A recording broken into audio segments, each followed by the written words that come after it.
There we go. Hey everybody, it's me Tom again in Western Carolina, North Carolina. Anyways, I'm back on this chair. Sorry I've been gone so long. I had a wedding over the weekend that I had to do some stuff with, and so I didn't work on my chair. But I'm back now, and I'm going to put in the pegs. I'm going to peg these rockers in today. And so I haven't practiced. I haven't done any of them. And so I'm just going to be doing this. Like I say, I haven't done this in a long time. But anyways, what I do is I measure down right from the top of here. I measure down 3/4 of an inch. I've already done that because this is actually take 2 on this. And then you can either eyeball it or you can try to find the center as best you can, this way. And I used this awl and I put a little starter thingamajob in there, whatever you call that. And now I've got my tapered drill bit. And I'm going to drill that through. And you just have to aim it.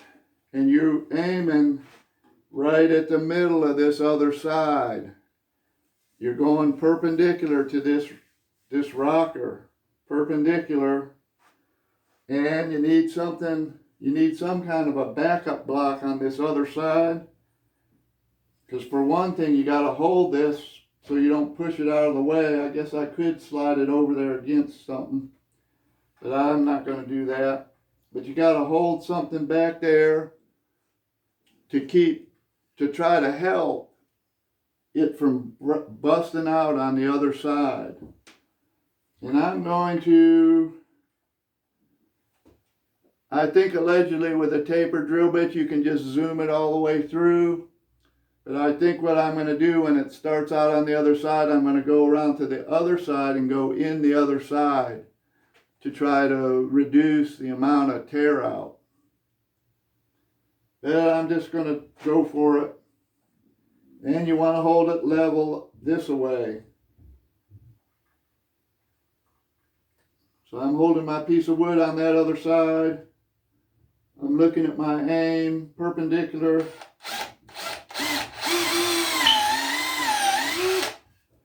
These chucks don't tighten up very well.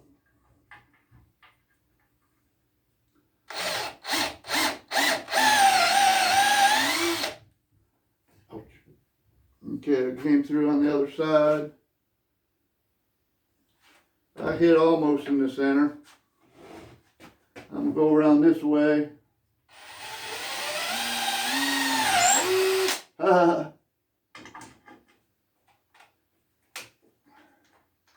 Spun off the chuck.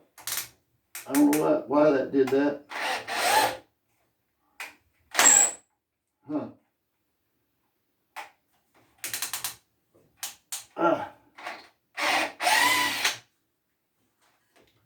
So I got that.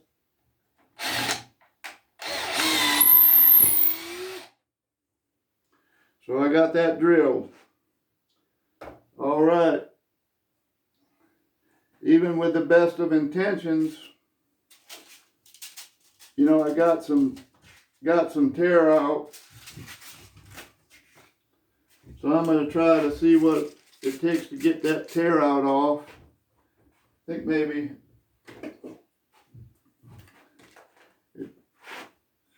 my knife, maybe.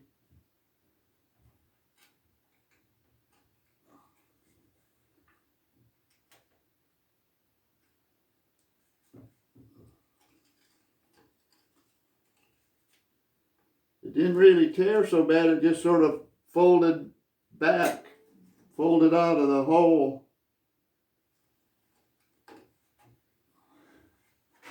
And this side, it just sort of did the same thing. It just pushed fibers away from the hole. So right now, I'm kind of just pushing them back down in the hole. But I'm reaming that out a little bit.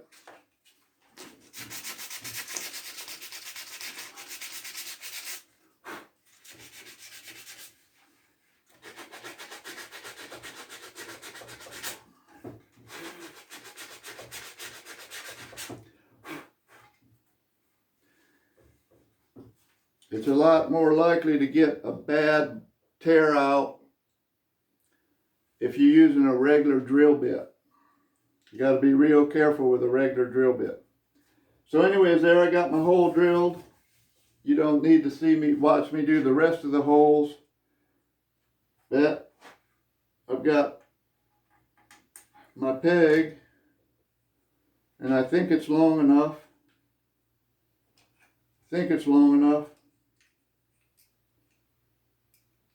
Let's see, I'll measure it there where I'm going to cut it off.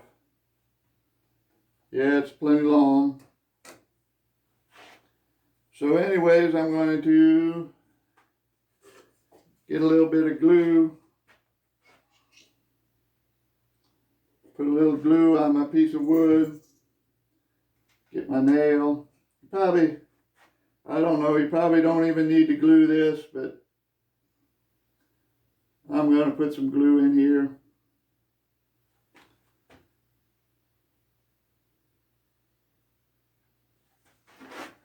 Can't do it very well that way. Oh yeah, I forgot to tell you, I split some wood this morning. It's the 15th of September, and I haven't been splitting any wood lately. I think it kind of got too hot, or I got lazy or something like that, probably. I haven't been splitting my wood every morning, but I split some this morning. It's pretty cool out. So anyways, I'm going to put this peg in. And you know, you want to orient your head and your growth ring however you want to do it.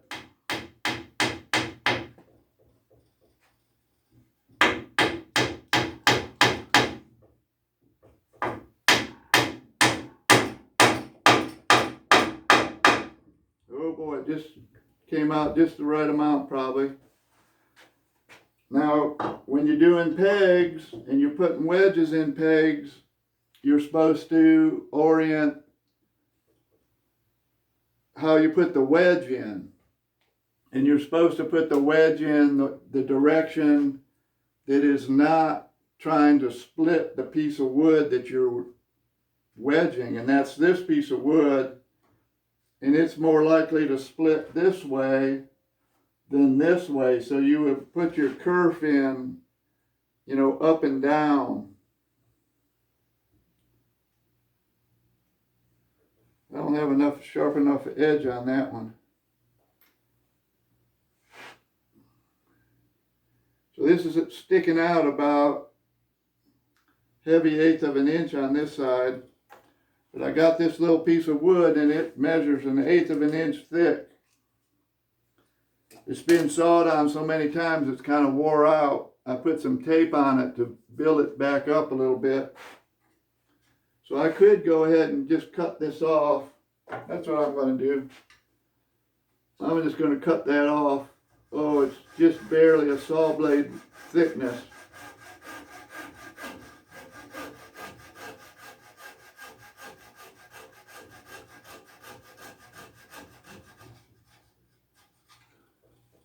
Cut that off. And then I'm going to put this wedge in there. I'm going to put a dab of glue on it. It'll probably just get squeezed off, but I'm putting it on anyways. Where's my hammer?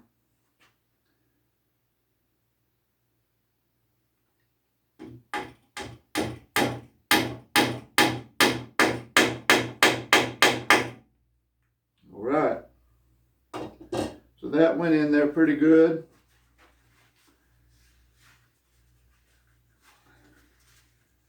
I'm just wiping the excess glue off. And because I already cut that off, now I can just cut that wedge off flush with the end of the peg.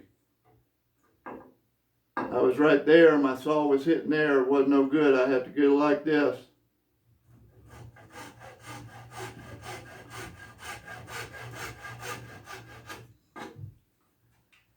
So I could probably actually make another wedge out of that if I wanted to. But so that's cut off, about 1/8 of an inch sticking out. And now I'm going to cut off this one.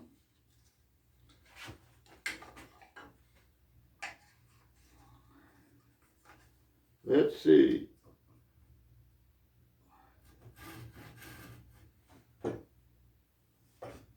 should have this chair clamped down so it's not wiggling all around, but I can hold it.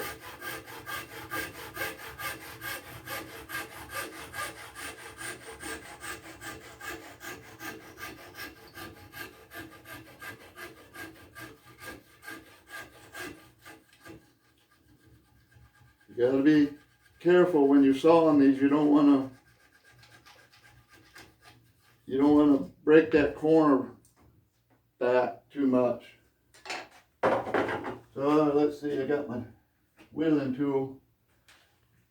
Here's my spoon gouge that I'm gonna shape up these ends of these things with.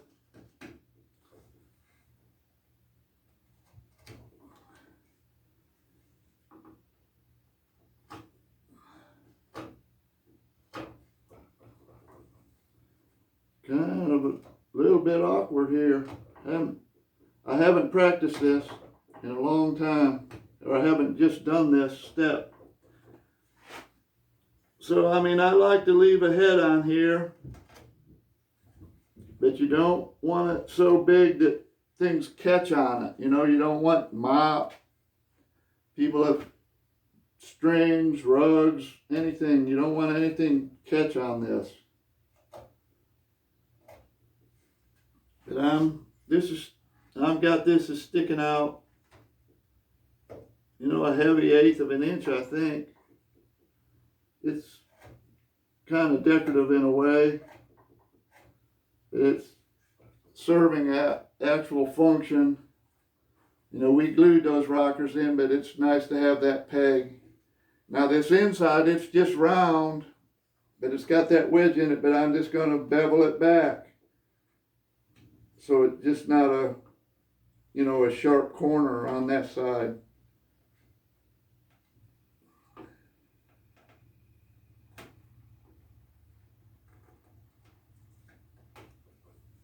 Again, when you're doing this, you want to try not to dent the post, the leg up.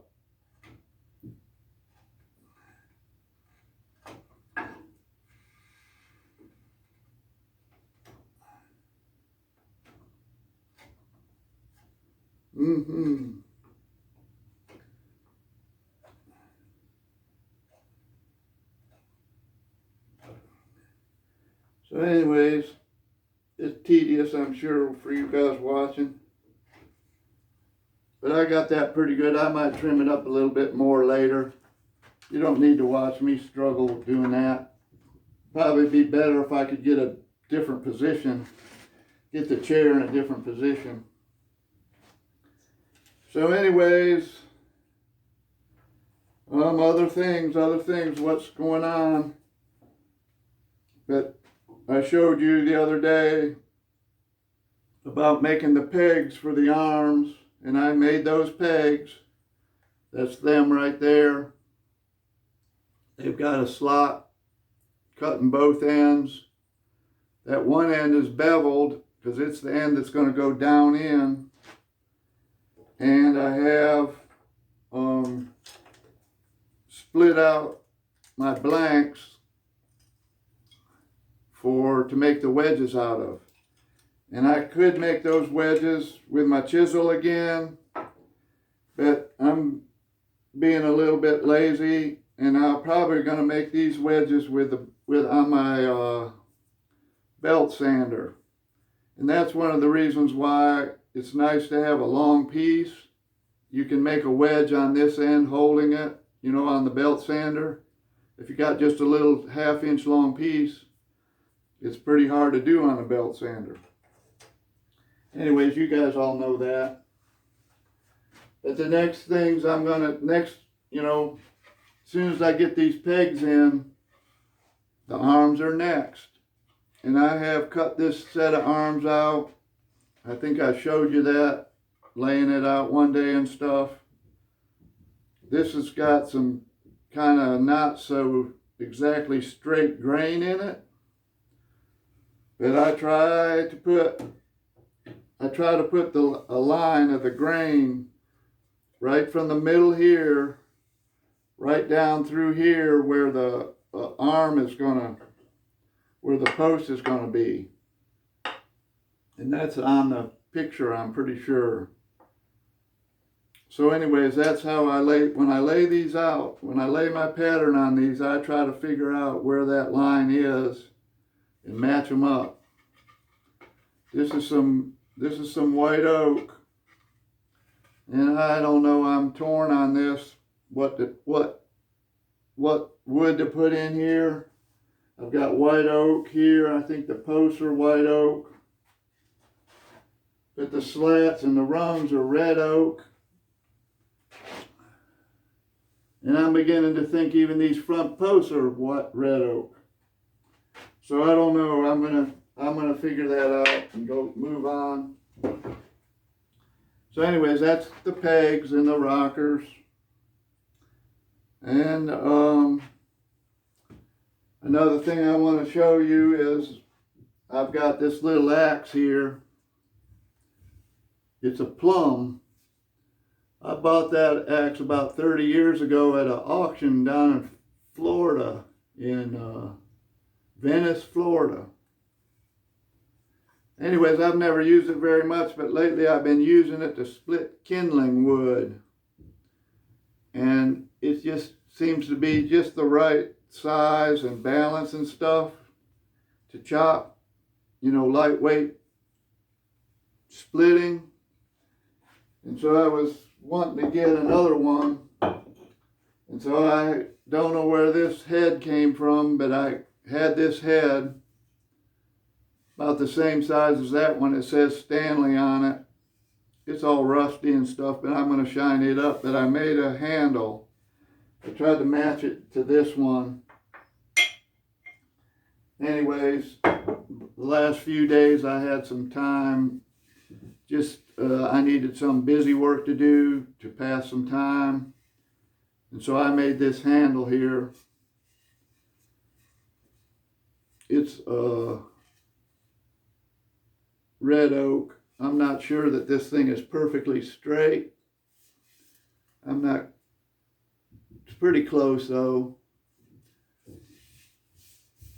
But when you go to make a handle, if you want this big spot on the end, your whole piece of wood has to start out that thickness there or thicker. And that makes it harder to, you know, just shave it out. But that's how handles, a good handle for especially something like this has a stop. You know, has a stop here where you know where the end is. But I use these hatchets holding them about like this. The balance seems good. Anyways, I just wanted to show you that, tell you that. That's one of the things I did during the last week. Is hectic. But anyways, that's probably all I need to put on this video. I appreciate you all watching and giving me comments. It's what really makes me feel good to hear back. Anyways, I'm thankful for what I have. And I hope you can be thankful too. It's cloudy out today, but it was cool. I could split wood easy without getting too hot. I split more than one piece. I split, I think, 3 or 4. Anyways, I'm going to go. Hope you can be thankful for what you have, and I'll be onto these arms here hopefully pretty shortly. And anyways, thanks for watching. I'm going to have to crawl out again, so see you sometime. Oh. About knocked the chair over, I guess.